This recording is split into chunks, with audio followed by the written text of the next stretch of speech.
Brownian motion is usually introduced as the essence of randomness. Tiny particles or molecules in a liquid jitter unpredictably, buffeted by countless invisible collisions with solvent molecules. Watch through a microscope, and you'll see them wander in chaotic zigzags that can never be predicted in detail, only described statistically. It is the textbook image of irreducible noise, the microscopic proof of life's unavoidable disorder. So how could such motion ever be frozen? As if randomness itself were stopped in its tracks. Doesn't that sound like breaking one of nature's most fundamental rules? The trick comes from clever feedback control, exemplified in techniques like Abel trapping, anti-Brownian electrokinetic trap. In this method, a single molecule or nanoscale particle floats freely in a microfluidic chamber. As soon as it diffuses, its position is tracked in real time with sensitive optics.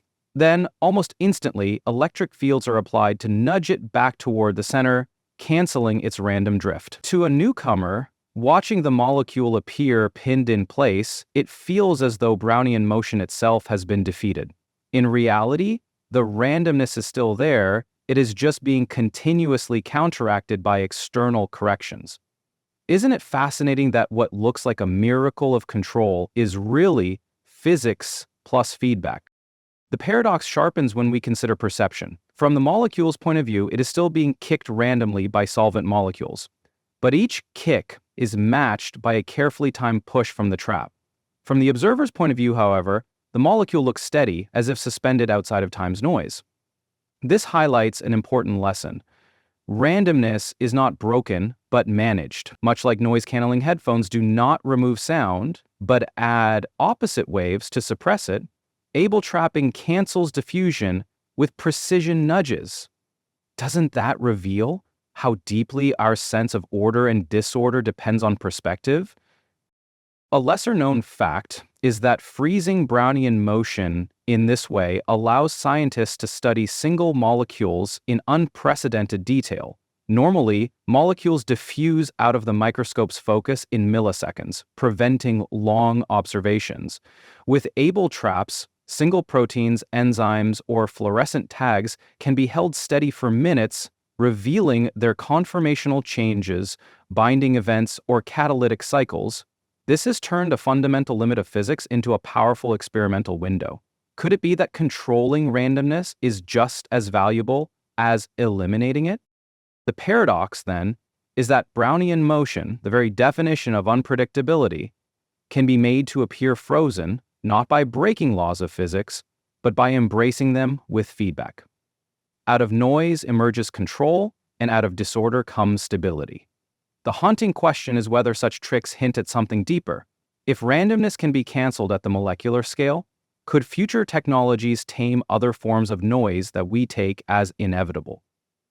And if so, how much of chance in nature is truly fundamental, and how much is waiting for the right feedback loop to be revealed? Brownian motion describes the perpetual, random jiggling of microscopic particles in fluid. It emerges from countless collisions with solvent molecules, creating unpredictable trajectories. Einstein's theory of diffusion formalized this as a statistical law. No single particle can escape randomness under natural conditions. Brownian motion is so universal that it is taken as evidence of molecular chaos. Its unpredictability anchors modern statistical mechanics. Free molecules wander endlessly without control. Randomness seems unavoidable at microscopic scales. Pollen grains, observed under a microscope, display erratic zigzag motions. It is like watching dust motes drift chaotically in a sunbeam. To newcomers, the idea of frozen Brownian motion appears impossible. If randomness defines molecular motion, how can it be suppressed? Feedback techniques like Abel trapping seem to violate statistical inevitability. By holding single molecules nearly still in solution, the natural diffusion is counteracted. This looks like reversing entropy locally. Yet, experiments demonstrate stable trapping of single fluorescent molecules.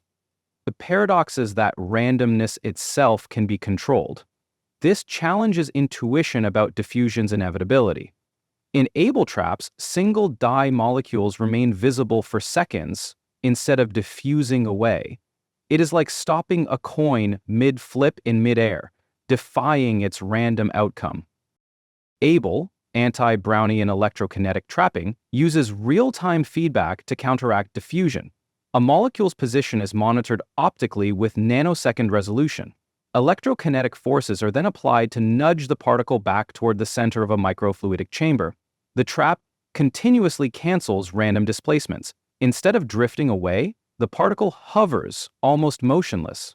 Brownian motion is not eliminated but actively balanced. Feedback converts chaos into apparent stillness. The system mimics freezing randomness by intervention. Fluorescent proteins can be held in solution for extended observation using Abel traps. It is like a tightrope walker, constantly corrected by invisible hands to prevent a fall. The key is that feedback does not break thermodynamic laws. Diffusion still occurs, but it is countered by continuous energy input. The trap adds work to the system, exporting entropy elsewhere. Thus, the second law remains intact. Apparent reversals of randomness are achieved through active intervention. This highlights the difference between natural processes and engineered feedback. Physics is not violated, control is imposed. What seems impossible is made real by external effort.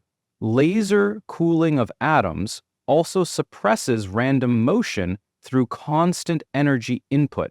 It is like keeping a kite in place by tugging at the string against the wind. Abel trapping is enabled by microfluidics, which provides a confined environment for precise control. The small volume ensures rapid feedback and minimal delays. Electrokinetic forces are easily applied in narrow channels. Optical detection is enhanced by reduced diffusion range. Microfluidic confinement makes feedback powerful enough to counter randomness. Without this, diffusion would outpace corrections. Microfluidics becomes a laboratory for bending statistical inevitability. Scale allows intervention to rival chaos. Microfluidic chips allow trapping of single nanoparticles for spectroscopy. It is like trying to stop ripples in a bathtub versus in the ocean. The small scale makes control feasible. One major benefit of frozen Brownian motion is extended observation of single molecules. Normally, free molecules diffuse out of focus in milliseconds. With Abel trapping, they remain in view for seconds to minutes. This enables high-resolution studies of conformational changes, dynamics, and interactions. Biological processes, once hidden in fleeting glimpses, become observable. The paradox of frozen randomness becomes a tool for discovery. What seems impossible opens new experimental horizons. Technology reshapes the window of vision. Researchers have observed single enzyme turnover cycles in solution by stabilizing them in Abel traps. It is like pausing a fast-moving hummingbird mid-flight to study the beat of its wings. The paradox is partly psychological. To observers, a molecule pinned in place looks like randomness has been defeated. In reality, randomness persists, but is hidden by active correction. The illusion comes from separating cause from countercause, feedback. Like a magician's trick, what seems miraculous is engineering. The beauty lies in harnessing noise rather than eliminating it.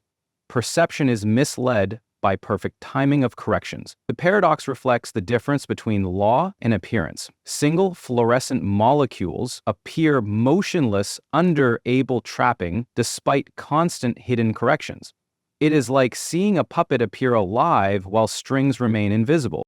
Frozen Brownian motion has implications beyond single molecule studies. It illustrates how active control can reshape statistical behavior. Similar ideas underlie Maxwell's demon thought experiments, where feedback seems to sort molecules against entropy. Abel trapping demonstrates how demons must expend energy to succeed. It shows that physics permits order from chaos, but only with work. This extends to nanotechnology, quantum control, and synthetic biology. Feedback emerges as a universal tool bridging randomness and order. The paradox becomes a principle of control.